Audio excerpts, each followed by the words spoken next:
조간 브리핑.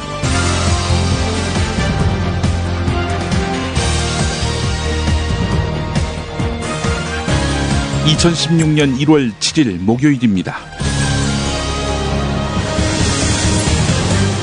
오늘은 경향신문 최경환 부총리 무상보육 담화의 3가지 거짓말과 억지라는 제목의 사설 소개하면서 시작하겠습니다. 최경환 부총리 겸 기획재정부 장관이 3살에서 5살까지의 무상보육 누리과정 예산 편성 거부에 대해 담화문을 발표했다. 일부 시도교육청과 지방자치단체가 이달 중에 예산을 편성하지 않을 경우 검찰 고발을 포함한 모든 법적, 행정적, 재정적 수단을 동원해서 강력 대처하겠다는 것이다. 최경환 부총리의 담화문 주장은 사실과 다르거나 억지에 가깝다. 누리과정 예산을 2012년 이후 계속 편성해 오다가 교육감이 진보로 바뀌면서 약속을 뒤집었다는 주장부터 사실과 다르다. 0세에서 2살까지던 무상보육 대상을 0세에서 5살까지로 확대한 것은 바로 박근혜 대통령이기 때문이다. 대선 때 표를 얻으려고 수혜 대상을 대폭 늘렸지만 정작 당선된 후에 약속을 어기고 시도교육청에다가 대폭 증가한 예산 부담을 강요한 것이 누리과정 갈등의 핵심 요인이다.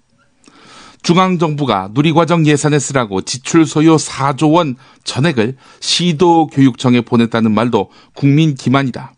중앙정부는 올해도 예전처럼 내국세의 20.27%에 해당하는 돈을 지방교육재정교부금으로 내려보냈을 뿐이며 4조 원을 따로 챙겨준 것이 아니기 때문이다.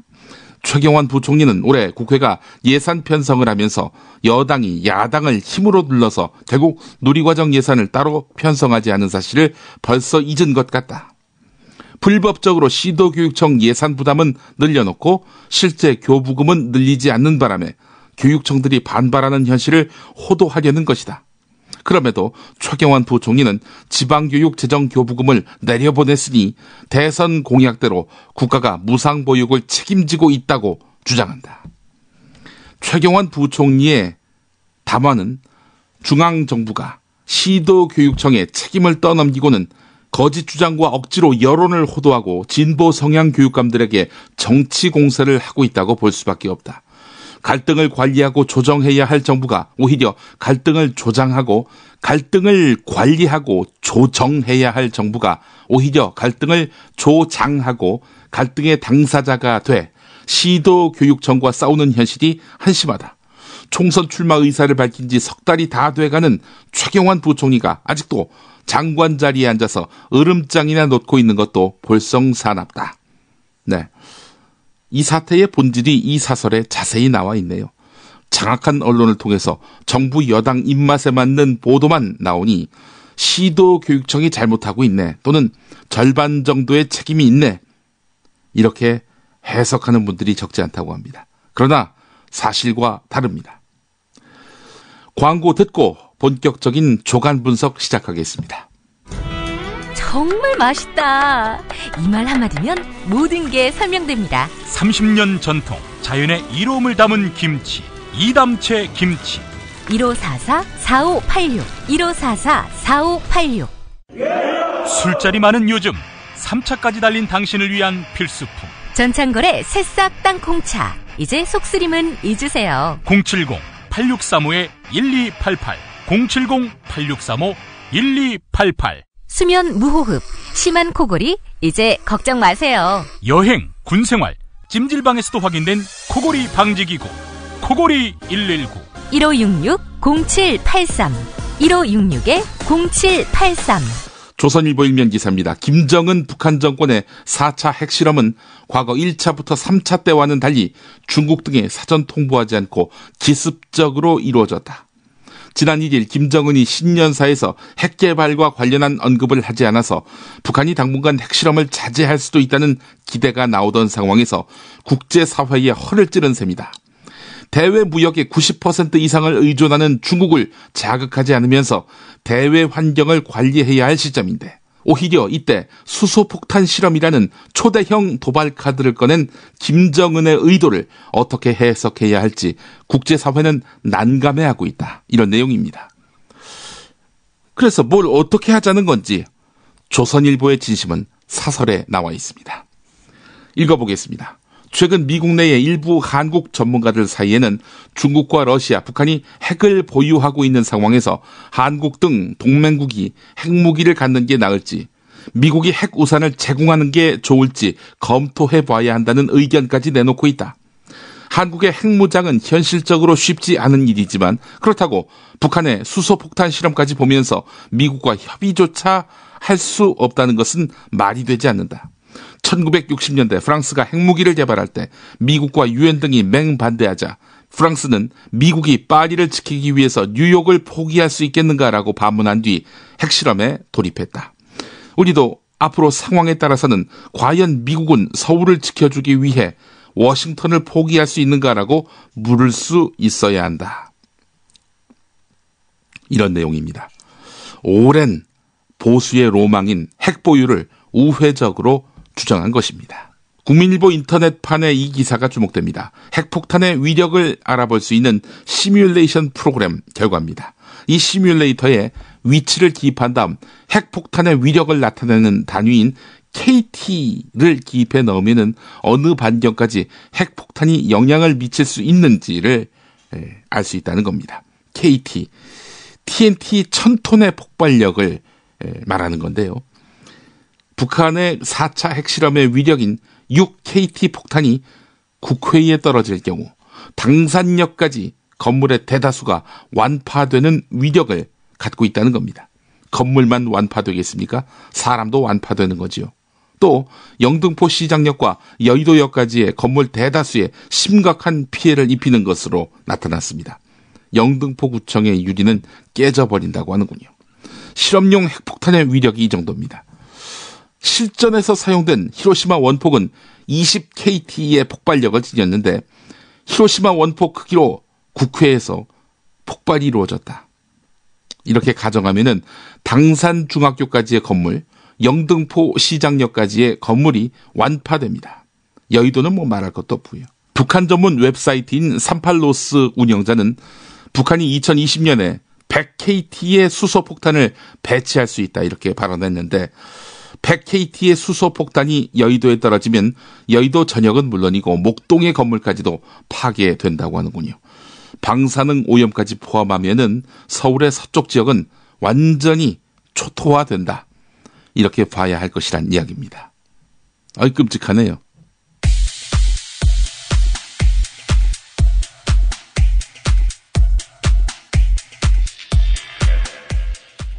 북한 핵은 짧아도 한 달 전에 징후를 포착할 수 있다. 작년 국감에서 국방정보본부장이 한 호언장담입니다. 정보본부장입니다. 지금 의원님께서 말씀하신 대로 콕 찍어서 며칠 이렇게 얘기는 참 어렵습니다만은 그래도 핵하고 미사일은 또 분리해서 생각을 해야 합니다. 핵 같은 경우는 최소한 한 달 정도는, 미사일 같은 경우는 요사이 시설 보강이 많이 되어서 일주일 정도는 그 전에 징후를 알아낼 수 있습니다. 그러나 공언과 달리 정부 당국은 이번 핵실험 징후를 포착하지 못했습니다. 북한이 핵실험을 한 시각에 한민구 국방부 장관은 파라과이 국방장관 환영 행사를 하고 있었습니다. 이에 대해 군은 핵실험 시설을 감시하고 있었지만 북한이 이전과 달리 핵실험을 위한 사전 절차를 노출하지 않았다고 설명했습니다. 차량 이동, 갱도 공사 같은 준비 절차가 전혀 관찰되지 않아 핵실험 징후를 파악하지 못했다는 겁니다. 합당한 변명일까? 비겁한 변명입니다! 왜냐? 북한의 이번 핵실험과 관련해서 미국의 북한 전문 웹사이트인 38놀스가 새삼 주목을 받고 있습니다. 이미 한 달 전에 북한 풍계리 핵실험장에서의 이상 징후를 위치까지 근접하게 맞춰서 보도를 한 겁니다. 그런데 우리 군은 북한 핵실험이 끝난 뒤에 12분 만에 그것도 기상청이 알려주어서야 포착했다고 합니다. 국정원도 북한의 성동격서 전략에 철저하게 우롱당했습니다. 반드시 대가를 치르게 할 것임을 누차 경고해 왔습니다. 이제 정부는 국제사회와 긴밀한 협력하에 북한이 이번 핵실험에 대해 반드시 상응하는 대가를 치르도록 해야 합니다. 북한 핵에 대해 응징 운운하신 어떤 분. 불과 며칠 전에는 폼나게 통일 운운하셨다지? 모양새가 정말 구겨졌는데. 김정은의 신년사보다 먼저 나온 박근혜 대통령의 새해 첫 화두는 통일이었습니다. 대화의 문은 항상 열어놓고 평화 통일의 한반도 시대를 향해서 나아가겠습니다.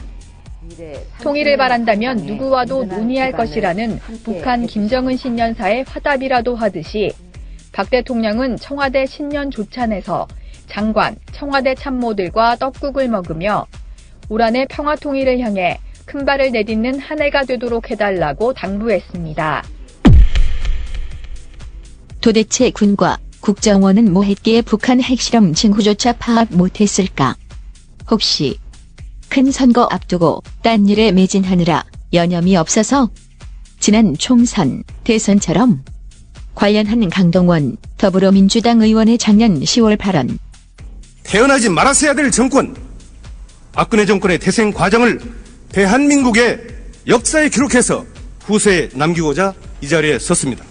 자, 제18대 대선은 가장 악질적이고 조직적인 관권선거 부정선거였습니다. 자, 새누리당이 십자군 알바단을 운영해서 부정선거를 자행했습니다. 자, 영상을 보세요. 시발단을 지휘한 윤정훈 목사는 공직선거법 위반으로 징역 10년, 집행유예 2년을 선고받고 사실상 선거 무효에 해당하는 중범죄를 범했습니다. 자, 두 번째, 국정원, 경찰청, 국방부, 사이버사령부, 국가보훈처가 총동원된 총체적인 관권선거였습니다. 자, 박정희 씨가 만든 중앙정보부의 후신 국가정보원이 그의 딸 박근혜를 당선시키기 위해서 조직적으로 선거에 개입했습니다. 이것은 민주주의를 송두리째 뽑아버린 중대한 국가범죄였습니다. 1960년 3.15 부정선거, 4.19 혁명 과정에서 국민의 피로 쟁취했던 헌법적 가치, 즉 공무원의 정치적 중립을 훼손한 것이었습니다. 역사는 이승만의 관권선거보다도 더욱더 악랄한 국기문란사법으로 기록할 것입니다.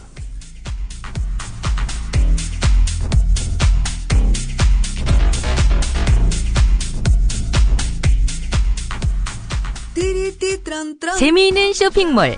그런데 실생활에 굉장히 유용한 쇼핑몰. 재미월드입니다. 어떤 제품이 있는지 궁금하시죠? 검색창에서 재미월드를 입력하세요. 재미월드. 참치의 맛은 좋은 참치가 좌우합니다. 구이동 대양 참치가 그렇습니다. 무한 리필에 더한 무한 감동. 직접 경험해보세요. 구이동 대양 참치 02-455-8087. 서울, 인천, 경기의 신축 빌라타임즈에서 알차게 전해드립니다. 튼실한 사진, 지도 정보에다 현장 답사 서비스, 허위 매물에는 100만원 보상까지. 빌라타임즈를 검색하세요. 탄수화물 덩어리여서 싫다고요? 더 라이스 떡을 모르시나요? 비타민, 무기질까지 담뿍 담아 우리의 건강을 생각했습니다. 더 라이스. 더 라이스.net 02-2605-3644. 김용민이 전해드리는 조간 브리핑. 이른 아침 조간신문 핵심 기사를 훑어보는 시간, 김용민의 조간 브리핑. 월요일부터 토요일까지 매일 오전 7시대에 업데이트됩니다. 뉴스뿐 아니라 그 안에 숨은 맥락도 짚어드립니다. 조선일보 일면에 나와 있는 기사입니다. 단독 보도인데요. 서울중앙지검 특수 2부는 국회 부의장을 지낸 새누리당 이병석 의원이 포스코의 외주업체로부터 억대의 불법 정치자금을 받은 혐의를 잡고 수사 중이라고 합니다. 검찰은 최근 포스코의 청소 외주업체인 ENC 대표 한모 씨의 금융계좌를 추적하는 과정에서 2013년부터 이병석 의원 관련 계좌로 여러 차례에 걸쳐서 1억 원이 넘는 돈이 들어간 사실을 확인했다고 합니다. 검찰은 최근 한 씨와 이병석 의원의 지역구 사무실 회계 담당자를 불러서 조사했는데요.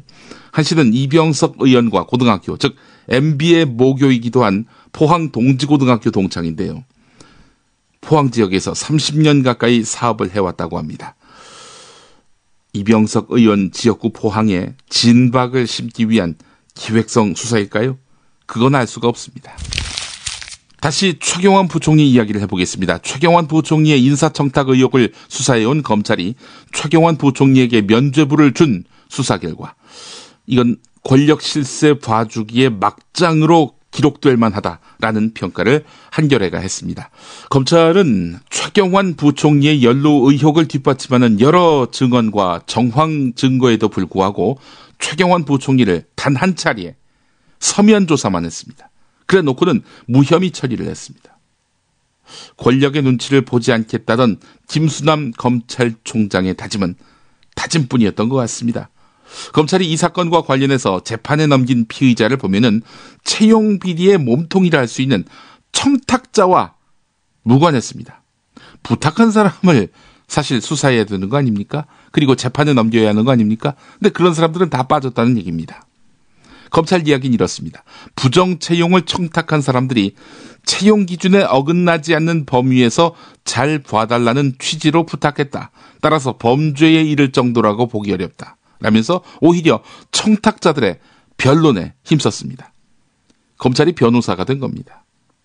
검찰 발표를 그대로 받아들인다면 청탁자는 가볍게 부탁을 한 정도인데 중소기업진흥공단 이사장과 실무자가 이를 과도하게 받아들여서 불법 행위까지 저지른 셈입니다.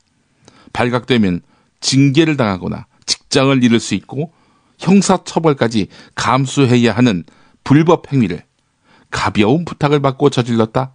상식적으로 납득하기 힘든 논리지요. 정치권 소식 살펴보겠습니다. 무소속 안철수 의원의 신당 창당 과정에서 영입 영순위로 떠오른 안철수 원년 멤버들이 엇갈린 행보를 보이고 있다고 합니다. 우선 안철수의 진심 캠프 국정자문단 출신이자 신당 공동창당준비위원장으로 부상한 한상진 서울대 명예교수의 재결합 여부가 주목됩니다. 공동준비위원장으로 거론된 윤여준 전 환경부 장관 같은 경우 건강이 안 좋아서 책임 있는 자리를 맡기 어렵다라면서 거절 의사를 밝혔다고 합니다. 안철수의 남자로 불렸던 더민주의 송호창 의원 같은 경우 더민주에 잔류하기로 선택했지요. 안철수 캠프 비서실 출신의 정기남 전 원내대표 특보도 더불어민주당 안에서 총선 출마를 준비하고 있습니다. 반면 박선숙 전 의원과 조광희 변호사는 여전히 안철수 의원과 돈독한 관계를 유지하고 있는 것으로 전해졌다고 합니다. 이상의 내용이 서울신문 보도 내용이었습니다. 이런 가운데 국민과 함께하는 새정치추진위원회, 즉 안철수 캠프의 대변인을 맡았던 금태섭 변호사의 거취도 궁금한데요. 안철수 의원이 추진하는 신당에 합류할 의사가 없다는 뜻을 밝혔다고 합니다. 합류 안 하겠다. 이런 이야기죠. 이건 뉴시스 보도 내용이었습니다. 한겨레 김의겸 선임기자의 칼럼 안철수는 내각제에 포위됐다. 이 내용 소개해드리겠습니다. 안철수 의원은 내년 총선 목표를 개헌 저지선 확보에 두고 있다. 100석이 마지노선이다. 사실 안철수 의원이 탈당만 하지 않았다면 야당이 쉽게 얻을 수 있는 의석이다. 그런데 이를 어렵게 만들었다. 분열은 현실이 됐고 여당은 목표치를 200석으로 높이는 중이다. 그런데 2014년 11월 국회에서는 헌법개정특별위원회를 구성해달라는 의원들의 결의안이 올라왔다. 여당 10명, 야당 26명이 이름을 올렸다. 26명 가운데 문병호, 유성엽, 황주홍, 김동철 의원이 들어가 있다. 안철수를 따라서 탈당한 의원들이다. 모두들 독일식 내각제에 동의했다고 한다. 신당에서 기획을 맡을 최재천 의원은 탈당하면서 의미심장한 말을 남겼다. 내각제 개헌이 자신의 소명이라고 분명히 밝힌 것이다. 김한길 의원은 1997년 5월 김대중 총재를 만나서 내각제 공론화를 요구한 적이 있을 정도로 오래된 신념의 소유자다. 임내현 의원도 한 언론 인터뷰에서 개헌 찬성을 밝힌 적이 있다. 안철수와 함께 하겠다고 탈당한 7명 모두가 개헌론자인 셈이다. 공교롭게도 김한길 의원을 빼고는 모두 호남 출신이다. 왜 그럴까? 호남이 소수기 때문이다. 승자 독식 구조인 대통령제 아래에서는 소수파가 권력을 나눠서 가질 기회가 아예 막혀있기 때문이다. 이런 가운데 박지원 의원이 며칠 전 페이스북에 올린 호남 정치 복원을 위해 이원 집정부제나 내각제 개헌을 하자라는 글이 이런 정서를 대변하고 있다. 호남 정치 복원 말이다. 네, 실제로 박지원 의원 개헌을 이야기했었죠. 교통방송 라디오 인터뷰에서 말입니다. 그 부분 잠깐 들어보실까요? 새누리당에서도 문제가 나오기 때문에 개헌을 통해서 예. 연정을 참여하고 예. 또 경제, 외교, 일자리, 인구 문제 해결 등을 위해서는 역시 김대중 대통령께서 해오신 핵정책, 남북 교류 협력을 위해서 노력하겠다. 그래서 저는 일단 통합, 개헌, 통일운동을 캐치프레이즈로 걸고 노력을 하면은 반드시 야권 통합은 이루어진다. 이 지점에서 안철수와 호남 의원들 사이에는 균열이 존재한다. 지금은 금이 희미하지만 총선 뒤에는 틈새가 눈에 확 들어올 수 있다. 물론 신당이 제1야당이 되고 안철수의 지지율이 높다는 두 가지 조건이 맞아떨어지면은 별 문제가 없을 것이다. 그러나 하나라도 무너지면 호남 의원들은 따로 계산기를 두드릴 것이다. 지금 여의도에서는 총선 뒤 내각제 개헌이 본격적으로 추진될 거라는 소문이 파다하다. 청와대가 추진하고 야당의 일부 의원이 동조할 거라는 시나리오다. 그러나 한국에서 유럽식 내각제는 낭만일 뿐이다. 그저 장기 집권 체제를 굳히기 위한 일본식 내각제만이 있을 뿐이다. 어쩌면 러시아 푸틴 대통령이 그랬던 것처럼 박근혜 대통령도 임기를 마친 뒤인 2018년 4월 재보궐선거를 통해서 내각제 총리로 귀환할지 모른다. 둘은 동갑내기다. 지옥으로 가는 길은 선의로 포장돼 있다라는 영국 속담이 있다. 네, 이런 내용입니다. 안철수 의원 지난 4일 새해 인사를 위해서 이희호 여사의 동교동 자택을 방문했지요. 이런 가운데 어제자 중앙일보는 그 자리에서 이희호 여사가 안철수 의원에게 사실상 지지 의사를 밝혔다. 네, 안철수 의원 측 핵심 관계자의 말을 빌려서 전했습니다. 논란이 이어졌습니다. 이희호 여사의 삼남인 김홍걸 씨가 사실이 아니라고 반박한 것입니다. 그 보도를 놓고 어머님께서는 어이가 없어 하셨다라고 말하기도 했다는 것이죠. 사실 중앙일보가 공개한 발언은 모두 안철수 의원 측 관계자로부터 나온 건데 중앙일보 기사에는 회동에 배석한 안철수 의원 측 관계자라는 말이 등장합니다. 안철수 의원 측 관계자는 미디어 오늘과의 통화에서 비공개 회동 때는 두 분만 들어가셨을 뿐 아무도 안 들어갔다라고 밝혔다는 겁니다. 자, 그렇다면은 안철수 의원 측 관계자는 안철수 의원인가요? 아니면 안철수 의원 측 관계자는 안철수 의원에게 이희호 여사 발언 내용을 들었다는 건데 안철수 의원이 거짓말을 한 것일까요? 아니면 이희호 여사가 그 말을 해놓고 안 했다고 지금 오리발을 내미는 것일까요? 안철수 의원은 이희호 여사를 보호하기 위해서 아무 말도 안 하겠다 이렇게 나오고 있는데 그 말 자체가 이희호 여사를 곤혹스럽게 만드는 것은 아닐까요? 한우 사고를 집어넣고 24시간 팔팔 끓인 곰탕, 연지연 곰탕. 어린이부터 노인까지 누구나 좋아하는 건강식 연지연 곰탕. 택배로 신청하시려면 010-7252-1114. 전국 방방곡곡 최고의 먹을거리를 모았습니다. 여기저기 가지 마세요. 팥가게면 됩니다. 팥가게에서 구매하시면 대한민국 농촌기업을 살린답니다. 팥가게. 인터넷에서 팥가게를 검색하세요. 팥가게. 불의한 세력과 싸우다가 미사 도중에 총에 맞아 세상을 떠났습니다. 희망의 예언자 오스카 로메로. 스코트 라이트가 쓰고 김군수가 번역한 희망의 예언자 오스카 로메로. 아르테에서 나왔습니다. 경향신문 기사 보겠습니다. 어제 발표된 법무부와 검찰의 고검검사 인사에서도 과거 검찰 수뇌부의 심기를 거스른 검사들의 복권은 이루어지지 않았습니다. 원세훈 국가정보원장 시절 국정원의 정치 선거 개입 특별수사팀의 팀장이었던 윤석열 대구고검검사와 부팀장을 맡았던 박형철 부산고검검사는 각각 대구고검과 부산고검으로 전보됐습니다. 특별수사팀은 2013년 10월 윗선의 보고 없이 국정원 직원들의 자택을 압수수색하고 이들을 체포하기도 했지요. 윤석열 검사는 그해 국정감사에서 조영곤 당시 서울중앙지검장이 수사에 외압을 행사했다고 폭로하기도 했습니다. 한편 과거사 재심 사건에서 상부 지시를 어기고 무죄를 구형했던 임은정 의정부지검 검사도 승진 대상에서 제외됐습니다. 이번 인사에서는 연수원 30기가 부장검사로 31기가 부부장검사로 승진했는데 임은정 검사 30기거든요. 여전히 평검사입니다. 교비 등을 빼돌려서 강원랜드 카지노 등에서 도박으로 탕진한 혐의로 학교법인 이사장을 지낸 현직 목사가 재판에 넘겨졌습니다. 이 목사 출입 기록이 조회되는 2008년부터 쌓아놓은 카지노 마일리지만 6억 원이 넘었다고 합니다. 마일리지 같은 경우 배팅 액수 그리고 횟수, 칩 교환액 등이 합산돼서 적립된다는 점을 고려하면 그야말로 어마어마한 숫자입니다. 심지어 주일 예배가 있는 일요일 새벽 무렵과 늦은 밤에 마일리지가 적립된 날도 있었다고 합니다. 교회 소속 학교법인의 이사장을 지냈던 이 목사는 도박 자금을 마련하고 도박 빚을 갚기 위해 교비에도 손을 댔다고 하는군요. 이 목사는 검찰 조사에서 학교와 교단을 운영하면서 자금이 부족할 때마다 카지노 사채업자들에게 급전을 빌렸을 뿐 도박은 결코 하지 않았다 이렇게 주장했습니다. 하지만 한 사채업자는 그 사람이 무슨 목사냐? 도박하는 목사도 말이 안 되는데 내 돈을 떼어먹고 안 갚았다라면서 코웃음을 쳤다고 합니다.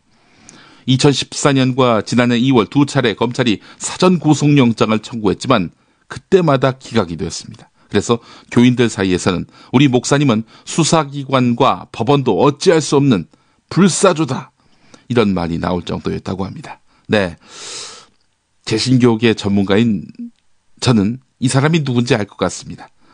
기사 저간의 흐름을 보게 되면 그 목사군요. 조용기 목사를 스승으로 여기는 그 목사입니다. 고용노동부가 전직 대학 총학생회장 등에게 이른바 노동개혁에 찬성하는 인터뷰를 요구해서 당사자들의 반발을 사고 있습니다. 이 과정에서 고용부는 노동개혁이 빨리 마무리돼야 한다는 인터뷰 내용을 미리 정해놓고 당사자들에게 문자 메시지까지 보낸 것으로 확인됐는데요. 서재우 고려대 전 총학생회장은 페이스북에 띄운 글에서 어제 고용노동부 청년고용기획과로부터 전화 한 통이 걸려왔다. 노동개혁과 관련해서 청년들은 어떻게 생각하는지 인터뷰를 하고 싶다고 했다. 담당자가 내부 보고용 자료인데 인터뷰 내용은 정해서 드릴 것이다 라고 말해서 순간 내 귀를 의심했다 이렇게 말했다고 합니다. 서재우 전 회장은 이어서 나는 현 노동개혁에 찬성하지 않을 뿐더러 고용노동부로부터 정해진 틀로 인터뷰를 하는 것은 의미가 없다 이렇게 생각해서 거절했다고 덧붙였는데요. 서재우 전 고대 학생회장뿐 아니라 다른 대학의 전직 총학생회장에게도 같은 요구를 고용부가 한 것으로 나타났습니다. 신민우 홍익대 전 총학생회장도 한겨레와의 통화에서 같은 전화를 받았다. 노동개혁을 통과시켜야 한다는 내용으로 인터뷰를 요청했는데 느낌이 좋지 않았다. 나는 노동개혁에 대해서 시각이 다르고 찬성 인터뷰를 하고 싶지 않다라고 말했다. 이렇게 이야기했다는 것입니다. 이에 대해서 고용노동부 측은 정확한 경위를 파악하고 있다 이렇게 밝혔습니다. 자기들이 해놓고 경위 파악은 왜 합니까? 한마디로 높은 분이 시킨 건 아니다 이렇게 이야기하고 싶은 거였겠지요. 제주 4.3 희생자에 대한 제주도의 사실조사, 즉 재조사 계획 사실이 알려지면서 파문이 확산되고 있습니다. 제주도는 행정자치부의 사실조사 요구에 따라서 재조사를 거쳐 오는 29일까지 결과를 제출할 계획이라고 밝혀서 충돌이 예상됩니다. 이처럼 정부와 제주도가 사실상의 재조사를 추진한 것은 지난해부터 논란을 벌여온 보수단체들이 주장하고 있는 이른바 불량위패를 정리해서 박근혜 대통령의 4.3 추념일 참석 분위기를 만들겠다는 의도로 보이는데요. 하지만 4.3 단체와 정당들의 반대 성명이 잇따르고 있습니다. 진짜 사실조사를 하게 될 경우 후폭풍이 만만치 않을 것으로 보입니다. 한편 정종섭 행정자치부 장관 2013년에 집필한 대한민국 헌법 이야기라는 책을 냈는데 89쪽을 보면은 4.3 사건과 관련해서 공산주의 세력의 무장봉기 이런 표현을 썼습니다. 공산주의 무장봉기라고 4.3 사건을 규정했던 것이죠. 그런 사람 곧 장관직을 그만둔다고는 합니다마는 그 사람이 장관인 시절에 제주 4.3 사건에 대한 재조사를 펼치겠다 이러고 나서고 있는 겁니다. 제주도에 와서 한번 사과한 적이 있었거든요. 정종섭 씨가. 그 사과는 한마디로 기만이었네요. 이제는 그를 만날 때입니다. 정선태. 루쉰 레비스트로스, 소세키, 백석을 21세기 한 공간에 불러 모으는 정선태만의 통찰력. 직접 느껴보실 수 있습니다. 가르강티아 팡타그리엘 라블레 소설, 그거 읽으면서 혁명은 즐겁게 하는 것이다. 유머와 혁명. 너무 진중하고 진지해요. 그러지 말자. 이게 원한으로 싸우면 우리가 원한에 휩싸이게 된다. 휘말리게 된다. 이게. 문학평론가인 정선태 국민대 국문학과 교수와 좋은 고전을 함께 읽는 매주 목요일 낮 2시 정선태의 목요 고전 강좌. 지식 라디오에서 단독 생중계합니다. 이 삶과 결합되지 않는 인문학적 상상력이라는 것은 내가 보기에는 이제는 거의 박제화 된 것 같아요. 또는 박제화하려는 시도이거나. 정선태의 목요 고전 강좌. 현장에서 직접 동참하기 원하는 분은 서울 지하철 1호선과 7호선, 가산 디지털 단지역 8번 출구와 연결된 우림 라이온스밸리 A동 810호. 지식라디오 공개홀로 방송 10분 전까지 선착순 착석하실 수 있습니다. 오늘 김용민의 조간 브리핑은 시민건강증진연구소장인 김창엽 서울대 보건대학원 교수의 공공성의 정치를 요구함, 이런 제목의 한겨레 칼럼 일부를 소개하면서 마무리하겠습니다. 정치를 외면하기 어려운 것이 고민이자 도전이다. 내 직업과 노동이 보건정책을 공부하고 가르치는 일인 만큼 늘 정치적인 것을 고려해야 한다. 건강도 정치 바깥에 존재할 수 없는 데다 모든 정책에서 정치는 변수가 아니라 상수다. 벌써 기억이 흐려진 진주의료원 폐원, 그리고 현재 진행형인 의료산업, 영리병원, 메르스 대책을 예로 든다. 총선을 코앞에 두었지만 다시 묻지 않을 수가 없다. 공공성의 정치가 어떻게 가능할까? 사사로운 이익, 그것도 좁고 단기적인 것을 넘어서 사회 전체의 공공성을 키우는 길이 있다고 치자. 지역의 이해관계가 먼저인 국회의원 선거에 영향을 미칠 방법이 있을까? 지역구 의원 수와 무관하게 비례대표를 늘리는 방법, 많이 늦었지만 한 가닥 희망을 여기에 남겨놓는다. 다른 이유도 많지만 국회라는 말에 들어있는 나라국이 지역이 아니라 나라를 뜻한다는 것을 기억하자. 국회를 통한 민주적 대표 체계는 다양하고 이질적인 국민, 시민, 유권자 그 누구도 배제하지 않아야 한다. 노동자, 청년, 노인, 여성, 소수자, 국회가 대표하는 정체성은 차고 넘치는데 지역이라는 기준만으로 대표가 불가능하다.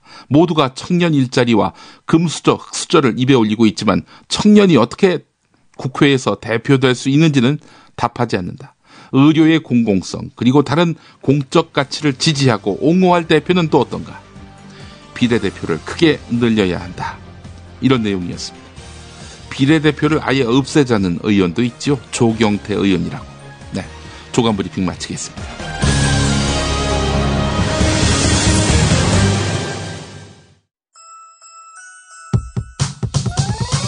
이번 방송 괜찮았나요? 작별의 여운, 이렇게 표시해주세요. 다운로드하기, 댓글 달기, 구독하기, 별점 주기. 더 좋은 방송 만들어달라는 약속, 이렇게 응원해주세요. 다운로드하기, 댓글 달기, 구독하기, 별점 주기. 기억하셨죠? 다운로드하기, 댓글 달기, 구독하기, 별점 주기.